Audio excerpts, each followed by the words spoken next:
Most of the information I got, I mean, I read a lot of medical papers, but I would say the most important information I got was from the women in my metastatic support group and just seeing the way they live their lives. And, you know, the other thing I learned was that, so when I was very early stage, I decided not to take tamoxifen because so many people had told me that they had this really horrible reaction to it.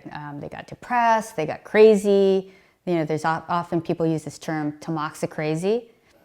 And when I became metastatic, the first thing they did was put me on tamoxifen. And I found that I had absolutely no negative side effects. And once I started taking it, my tumors just started dramatically shrinking.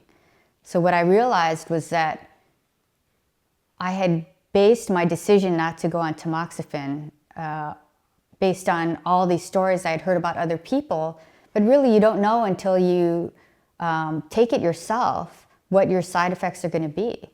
And I'm sure I could have bought myself at least another 10 years if I had taken tamoxifen as had been recommended to me.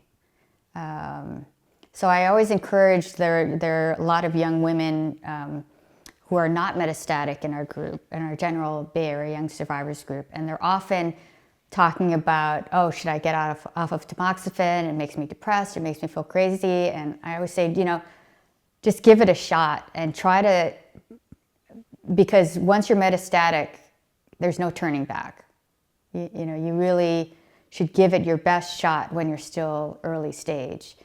And there are a lot of reasons why when you're early stage cancer patient, you will be depressed and you will feel a little bit crazy.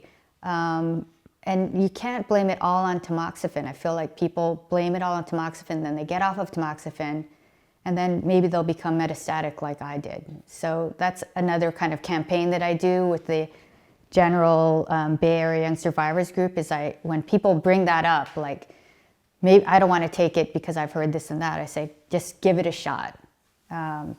Because you don't want to be in this position where, okay, now I'm metastatic and now what? It's too late. There's no going back.